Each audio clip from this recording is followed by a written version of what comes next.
He gone. Landry Locker, Cody Stoots with you. It is SNL. Shaq Mason, he gone. He is not going to be a member of the Houston Texans. He was released post June 1st designation, saves $9 million. Now, there was talks and did a video earlier. Shaq Mason doesn't quite move the needle. That maybe Shaq Mason is back, and we tried to explain the reasons why this could potentially happen, and no, Shaq Mason is gone. So what are your initial thoughts? My initial thought is I don't want to live in the past, but this just kind of makes me even more like annoyed that he was put back on the field against the Kansas City Chiefs. And this was something that we complained about in the moment. It was something we complained about moving up to the moment. This is not like, as D'Amico would say, hindsight. Like anytime something happens, it's hindsight. Nah, this was frustrating. It looks even sillier now. So it makes me wonder, like, whose idea was that? What was that? It's just weird. I mean, throw that in the blame Bobby category. Why would you take any credit for it now if you were anybody still on staff? You just, that was Bobby's idea. Let that be Bobby's idea. They'd blame plenty on Damn it, Bobby Slowick over the course of this offseason. Now there's some blame on the offensive line. This is what we were looking for. This is what we were hoping for in this offseason. It wasn't just going to be Bobby Slowick and Chris Strauss are held accountable. It was going to be more than that. And Shaq Mason got held accountable by losing his job with the Houston Texans because of his poor play in 2024. Was a solid player in 2023, showed up 2024. You called it from the first day of training camp, Landry. It wasn't going to be good. I didn't think he was as solid as y'all did. I thought he was okay. I mean, he was. Well, I mean, solid is not like good. Solid is solid. Yeah, he was okay. That was one of the most annoying things in camp was Juice Scruggs and everyone making it a point to say that Shaq Mason was underrated. And it was just annoying. The first day I saw Shaq Mason, I looked over to you and I said, this guy's washed up. Like this, and it was literally the first day of camp. I said, this guy is washed up.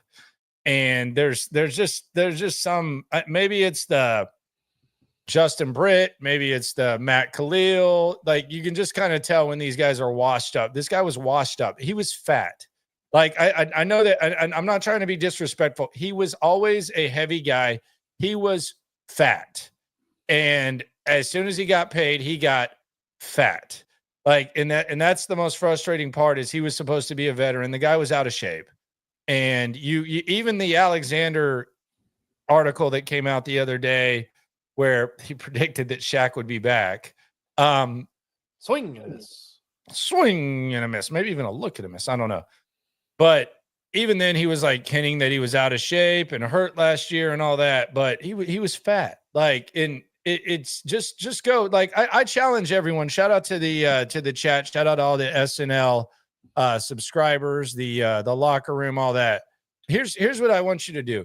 I want you to go in your search bar and I want you to type in Shaq Mason, Houston Texans. And I want you to look at what Shaq Mason looked like in the old Texans uniform and what he looks like in the new Texans uniform. And there's always a gut, but just compare it. It's like a before after picture. Like it was just blatantly obvious the guy was fat. Like and he was hurt.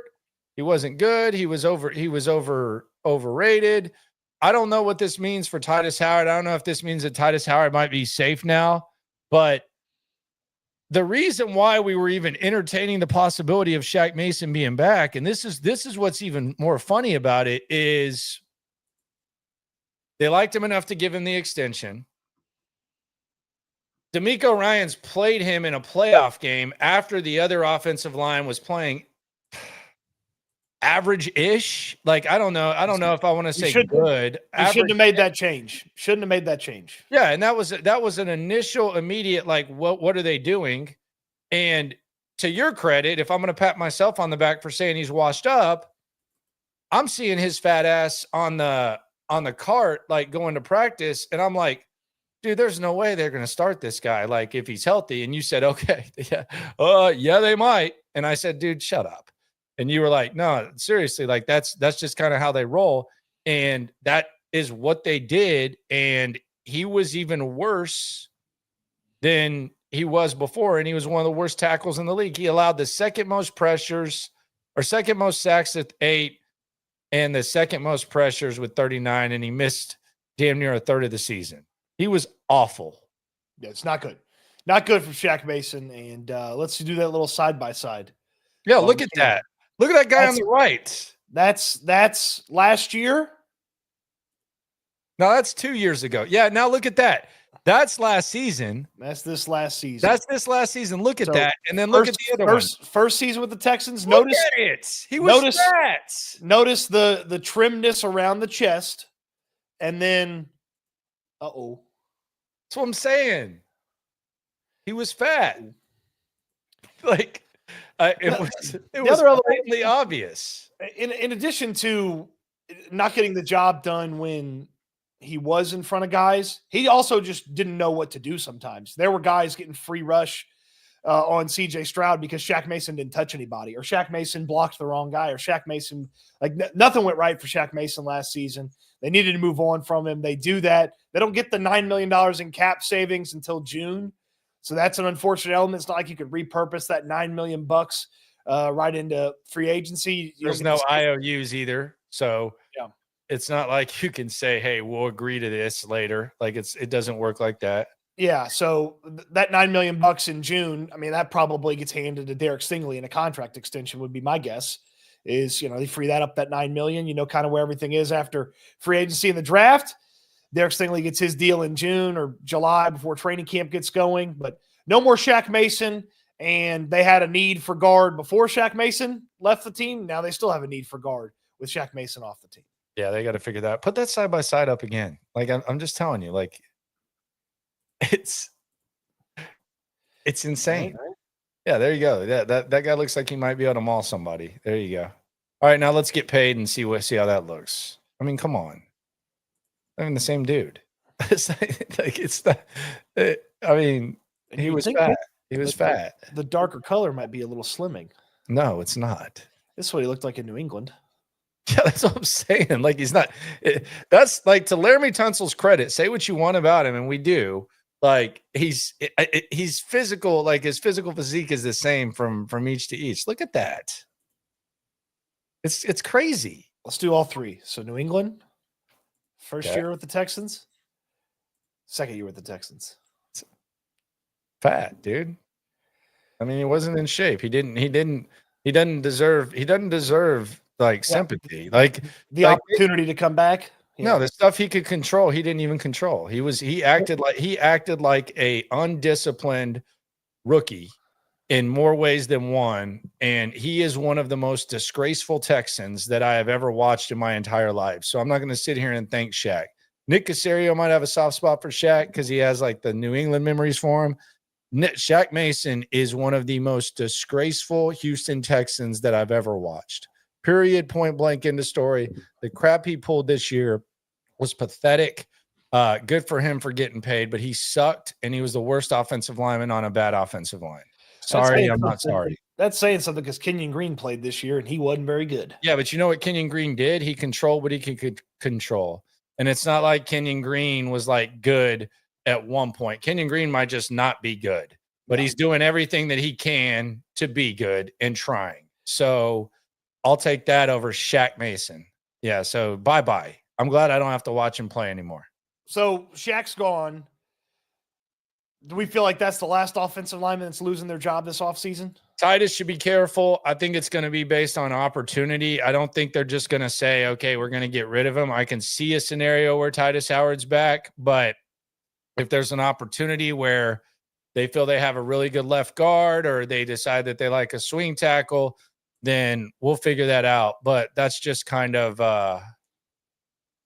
where that is. I think a point that you brought up a few weeks ago is an important one when you think about getting rid of Shaq Mason as well. Is Cole Popovich and Nick Caley know exactly what this guy was capable of. And for them to not see that he's even close to that and to move on from him, that says everything about where he was and what they thought about his 2024 season from, Caley from the outside. Popovich was there for it. So no Shaq Mason. Look, I don't think it's out of the question that they have 3 new starters on the interior come week 1 of 2025. because I just don't believe unless this was a wake-up call to Titus Howard, I just don't believe that Titus Howard's going to be a lockdown, the left guard spot in training camp type of guy. No, and that's I mean, he shouldn't be. He's not. It's not like he just completely holds it down like that. So I mean, there should not be if they can find someone better, they should be able to do that. But yeah, I'm not going to sit here and be like feeling good if Titus Howard is your starting left guard unquestioned. That's not great. No, they have to have somebody in to push him, and they've got to have a new starter at right guard. And the guys that are on the roster right now, there's not a lot of options. I mean, Nick Caserio sat there at a table in the bye week and told us Juice Scruggs is a better center than guard, so he shouldn't be an option at guard. Nick Broker was on the roster when they needed guard help. They never played him at guard, so he's not an option, it would seem. Ladarius Henderson didn't even play football last year. He hasn't played in the NFL yet, so he's not an option. Titus isn't really a guard, so he's not an option. So, I mean, the only actual guard they've got on the roster is Nick Broker, and they wouldn't even play him at guard when they needed a guard. So they need bodies at the guard spot. They need veterans. They probably need rookies wherever you need to make that investment. Like, they need multiple bodies at the guard position for this team.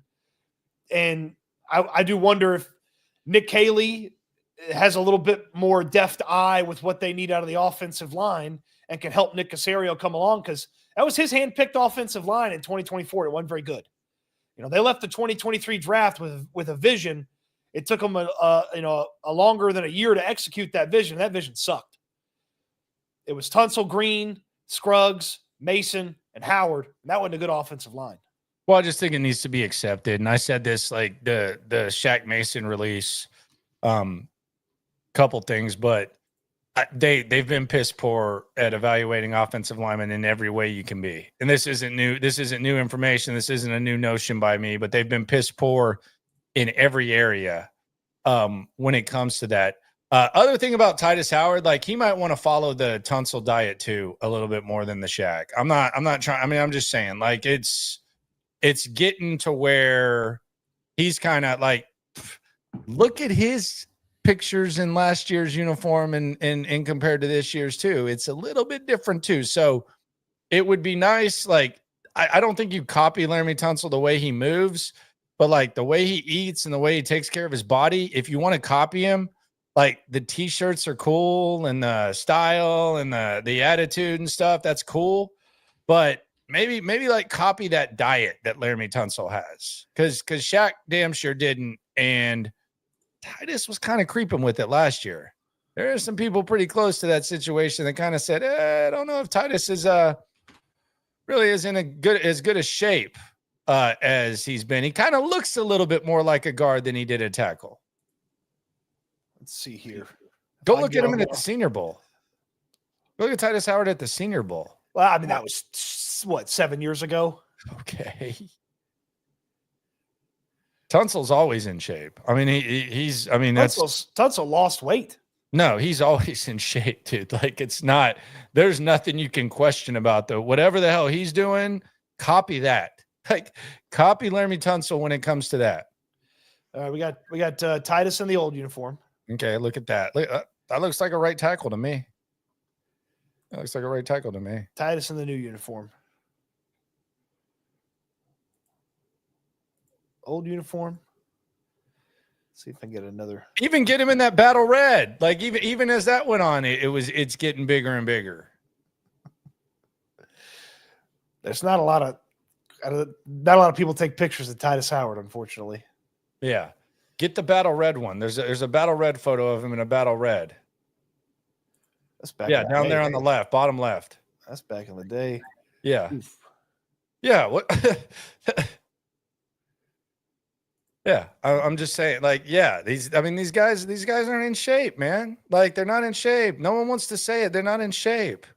Like, the two most disappointing offensive linemen, they're not in as good a shape as they were before. Like, they're not in as good a shape. So yeah, I don't know how else to say it. It is what it is. Man, if he comes into camp in shape and dialed in and he could be a serviceable player, that would go a long way into solving some problems that they have. Be great. And I think like when you start cutting guys, like guys start taking notice. Titus Howard needs to be asked too, like, hey, you're gonna take less money. But yeah, like these guys gain weight. It's not they're already operating heavy, but they gain weight and they don't play themselves into it. That's the craziest thing. I'm old enough to remember when Nate Newton would show up to camp 40 pounds overweight, and then all of a sudden when the season starts, he's like in shape. Like it didn't seem like the offensive line played themselves into shape. Titus missed time in training camp. Remember, it took him a few weeks to get going before we saw him, and then it took Laramie a few weeks after that. So yeah. So there you go. Shaq Mason released. People don't seem too upset. I think he's one of the most disgraceful Texans that I've ever witnessed, and I think it was terrible.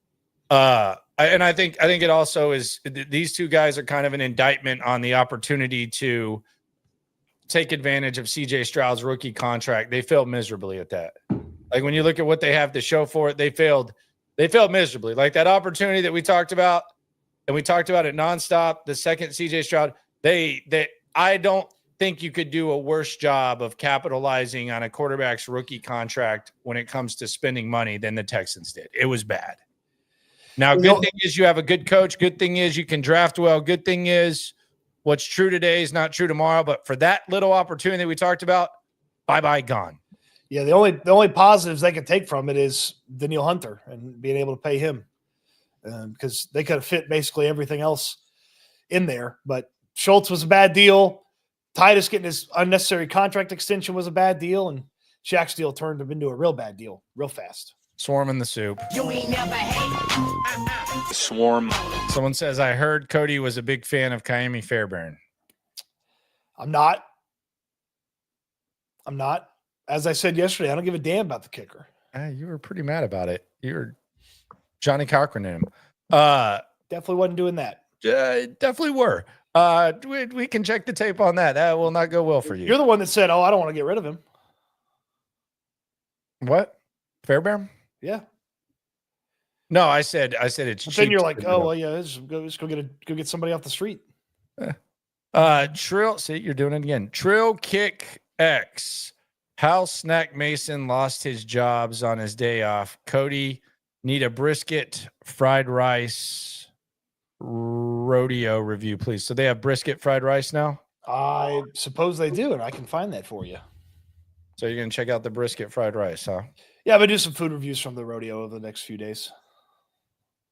Okay. For sure. Rolo, still talking Fairbairn. We love it. Landry was defending the missed field goals in training camp. I point out, Landry, remember, Kaimi Fairbairn kicked better in training camp than he ever has. I don't know what that. Maybe there was a couple. You were there on a certain day. I mean, he was kicking 55 in the rain, like with room to give. I've watched Kaimi Fairbairn kick since in camp. Every training camp practice open since 16, and this was the best that Kaimi Fairbairn kicked in camp. Yeah, but it's warm, and it was above 75 degrees. No, I agree. He does not like cold weather, but yeah, he kicked better in camp this year than he ever has. Well, they're not changing the kicker, so we can move on. Yeah, there you go. Let's move on from that. Are you most comfortable with a veteran guard at right guard? I don't care. I really don't. I don't have a strong opinion on the guard. Here's my thing. You ask, am I most comfortable? Here's the reality of the situation when it comes to the Texans. I don't trust them when it comes to offensive line. So there's no level of comfort for me. I've seen them bring in Shaq Mason. That sucked. I've seen them evaluate guys that were already there, like Titus Howard, and give him extension. That sucked. I've seen Nick Caserio draft Kenyon Green in the first round as a guard. That sucked. I've seen them trade up and get Juice Scruggs in the second round. That wasn't phenomenal. The only offensive lineman that you can say kind of surpassed the expectations that they set is a sixth rounder in Patterson. And I don't know about that. So like when you use the word comfortable, I don't have anything to lean on. Like I don't trust him. And I've seen D'Amico Ryans play Shaq Mason after watching his young guys do their thing. So There's no level of comfort when it comes to them acquiring an offensive line for me. That's the problem I have. So you don't care who it is. You don't care if it's a rookie. You don't care if it's a veteran. I mean, it's not that I don't care. I mean, I just don't have. You asked if I'm comfortable. I'm not. I don't want them to draft a guard in the first round. No, that would terrify me because I would automatically think he's going to stink. I would love for them to be able to find one. That's fine, but like there's trust issues with me when it comes to them evaluating an offensive line. There's no level of comfort. They got to figure something out. Obviously, I'm gonna have a healthy amount of skepticism when they do so. Trusting them on offensive linemen would just be trusting them blindly. Is that fair? Yeah, but so I'm asking for a solution, and you're just saying that every solution is going to be shitty. No, I'm saying I'm not going to trust every solution. I'm not saying it's going to be shitty. I'm saying I'm not going to. You ask comfort. There's no level. Okay, take the word comfort out of it. Would you prefer a veteran or would you prefer a rookie? I would prefer a veteran because I don't want to waste draft picks on offensive linemen. Okay. Guards. I think they need offensive weaponry. Okay. So you'd prefer a veteran? Yes. Okay. There we go. I don't think Shaq was excellent. I disagree. I don't think he was excellent. I thought he was okay. He was solid. He was fine. Excellent. That's a low bar for me. I don't think he was excellent at all. What do you think about Mekhi Becton? Trill kicks ass. You want the veteran, so what do you think about Mekhi Becton? Well, what's going to happen now is the Eagles basically got him for peanuts, and now all of a sudden it's not going to cost peanuts anymore. So it's kind of like, how does he continue to look better or what? Because it's when to buy and when to sell in the NFL. Like when you have these salary cap limitations. So if Becton's going to play the way he did last year and he's going to continue to improve, yeah, I like him fine. I think he's a freakish athlete. But it's not going to be like a situation like Philadelphia where you get him for a couple $1 million and he ends up being a big piece of your offensive line that wins it all. I would say there's damn near no chance they're signing Mekhi Becton based on the fact that Nick Caserio literally talked about the Eagles signing those type of deals and getting lucky with low investment guys and having them play way above the contract. It would be really, really weird to have praised. Obviously, his example was Zach Bond, but Becton's a great example of it too. They paid nothing, got really good performance compared to what they paid him. It'd be really weird to praise the Bond deal and then go out there and pay the other example of that from the Philadelphia Eagles. So, well, it's also funny how Caserio, basically the way he was speaking on it was, well, the Eagles found the guy and now they just got to let him go. And the Eagles were like, no, we're going to give him a 3-4 year extension, whatever it ended up being. And no, we're actually going to reward the guy and bring him back. Yeah. Cause they're not afraid to kick money into the future. They don't live in 2-year windows like Caserio does. You ain't never hate. Swarm. Bo says, guys, back to the kicker, please. Says he couldn't help it. He apologizes. I'm good on that. Where's Cody's Miami signed jersey? It's framed behind the banners. You can't see it. I only bring it out for special occasions. Question with the Jags. And we have an emerging betting favorite for Cooper Kupp, which it's interesting. They get rid of Christian Kirk. They get rid of Evan Ingram. It's two guys who do work in an intermediate pass game. Ingram at a very strong level 2 years ago, top 5 in the league in receptions, which is crazy when you look at the names that were ahead of him. And then Christian Kirk, not the best last couple seasons, injury riddled for different reasons. He's gone. And now they are the betting favorite to land Cooper Kupp, which take that with a grain of salt, but maybe there's something there. Maybe they're looking for one of the best intermediate passing options that this league has seen in recent history. And they're looking to add Cooper Kupp and Brian Thomas and figure something out. And it'll lead us to this question. What are the Jags doing at 5? Before we get into that, though, what are your thoughts on this Cooper Kupp interest? Well, obviously, Liam Cohen has previously been on the staff that coached Cooper Kupp. So he's got some familiarity. Kupp knows him a little bit. And if you're trying to find a comfortable place to land, if you're Cooper Kupp, knowing the coach, knowing what they're about, and having some sort of relationship with the guy, and knowing that the targets from the slot will be there, it's a pretty comfortable spot to land. I don't know that Jacksonville's anywhere close to LA, but Cooper Kupp doesn't really strike me as the type of guy that cares too much about where he lives and where he plays. Just looking for comfort and opportunity and probably a little bit of cash. And I think the Jaguars could figure out a way to pay him. So it makes sense among the teams that would be interested in him. You know, I would think that the Jaguars, from a need perspective and then from a familiarity perspective that he has with some of their staff, like, pretty good spot. My question is, do you think that you don't think he cares where he plays? What do you mean by that? I don't think that Cooper Kupp is like Devontae Adams, where he has to play in a certain portion of the country. I don't think Cooper Kupp's like DK Metcalf, where he has to play or wants to play where it's not cold. Like, I feel like Cooper Kupp will play wherever there's opportunity, money, and I think the familiarity is a bonus for Jacksonville. Okay. What do you think they do at 5? I think they're drafting Tyler Warren. I do too. I think the Ingram thing kind of let us know that. I think Tyler Warren is going to be their guy. I think they're either drafting Tyler Warren out of Penn State or they're going to draft one of these tackles and move him to guard. Yeah, I think the Tyler Warren thing is valid. Other news with the Texans, Jonathan Allen interest. How does that make you feel? Jonathan Allen's still very good. He's still a very good football player. Jonathan Allen's also now officially one of the best defensive linemen that's a free agent. So that's going to be a significant financial investment if you go out there and get Jonathan Allen compared to some of these other names. The Texans were willing to go big money with Sheldon Rankins a year ago, and they got outbid by the Cincinnati Bengals.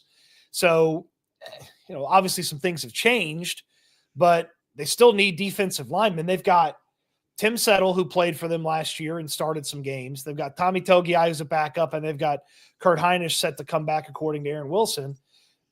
That's at best one starter in Tim Settle. So you put Jonathan Allen right in there, still a very good football player, still a productive player, but he's expensive. And I just wonder if you could get multiple guys to fill the defensive tackle role versus investing in Allen and then use that money elsewhere. Use it on a guard, use it on wide receivers, use it on depth on other spots on defense. So I know people were psyched when they gave him permission to seek a trade. They wanted to trade for him. Now he's cut, and San Fran's going to be after him already. That's one of the rumors that's out there. He's going to be highly sought after, so this ain't going to be cheap. Yeah, it's not going to be cheap. Guards have gotten pretty damn expensive, to say the very least. Well, defensive tackles have gotten expensive too. Yeah, defensive tackles. I think the average top 5 is higher than edge guys. I heard someone say the other day, which, I mean, I think it kind of gets skewed by Chris Jones, but that was what I heard someone say. I didn't really challenge them on that, but that's what they said. Chris Jones, Christian Wilkins, Matabike in Baltimore, McNeil in Detroit, and Quentin Williams and Derek Brown in New York and Carolina. They all make more than $24 million a year. Well, I think there's a couple things to that. We'll get to that in a sec. Let's swarm the soup, though. You ain't never hate. Swarm. Evan says, Damn it, Bobby. I think that's just going to live on forever. Yeah. Austin O'Day says Hurdy wants to play with Kaimi. So there you go. Fairbairn. Jonathan Allen is a big Kaimi Fairbairn fan, huh? Yeah, he wants to roll up with him. I think part of they had some kicking issues in Washington last year. Right. I think part of the reason why D linemen are getting paid more, I think there's a couple of things. Are like the average 5 is, number one, Chris Jones just broke off significantly. But also I think they hit free agency more often, and you don't really see edge guys hit free agency. They don't even let them. And naturally, when you hit free agency, you get paid more and you get overpaid, which is why building your team in free agency is not like the ideal scenario. So I think that's why these guys, their salaries and their annual value has jumped up so much, is because D line. That teams are more willing to let D linemen hit free agency than they are edge guys. Edge guys, it just doesn't happen. You don't have an opportunity. It's franchise tag central. Like it's not. There's not a lot of edge guys just hitting free agency. Yeah, I mean, the number 2 defensive tackle is Christian Wilkins. The Dolphins let him go, and he got a massive deal. But he's not better than a bunch of these other defensive tackles. But the 49ers are suffering from defensive tackle buyer's remorse this offseason. They spent a bunch of money on Javon Hargrave, and that didn't work out for them. And they're cutting him. They're going to get rid of him this offseason. So, yeah, these big fellas, that's why the Eagles are so good at what they do. They let guys just kind of rotate through, have a young guy ready to replace them, or have a young guy ready to play in their place, and just squeeze every little bit out of those guys before that rookie deal walks away. They leave.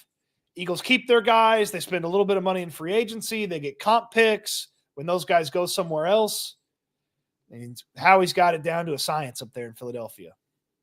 Cam says, how do you feel about the Texans reconstructing a lot of these contracts as he's just reconstructed his? I mean, it's a standard practice. It's not like they're drastically changing the contracts. They're just flipping a switch and changing the accounting. Yeah, I think it's just standard practice. Yeah, look, they're creating cap space because they need cap space to operate with some of these things. I'm not saying they're going to do what they did last year, but there's going to be guys that they sign in the first few days of free agency. Yep. So that's the news. Shaq gone. Bye-bye. See you later. And then all the other stuff connected with the Jags. And oh, by the way, next weekday, free agency begins. Monday. It's going to be fun. Monday, 11 a.m. is when it gets going. Legal tampering, as they call it. Legal tampering. Yep. We'll see. And it should provide a more clear picture of what's going on with the Houston Texans. Hopefully they can figure some stuff out. Hopefully they fill some holes, and then it'll be draft time before we know it. I was thinking about this the other day. Doesn't it seem like the combine was like 3 months ago? It feels like, why is that? It feels like we got a lot of space between us and the combine very fast. Yeah, it seems like it feels like the combine was like in January. Well, Wednesday, even though some of them were very small moves, Wednesday felt like 3 days worth of news. So it's like the NFL just jammed a bunch of stuff into Wednesday, and stuff started happening. I mean, it feels like the combine was forever ago. Yeah. Appreciate everyone for coming through. Subscribe, like, right along.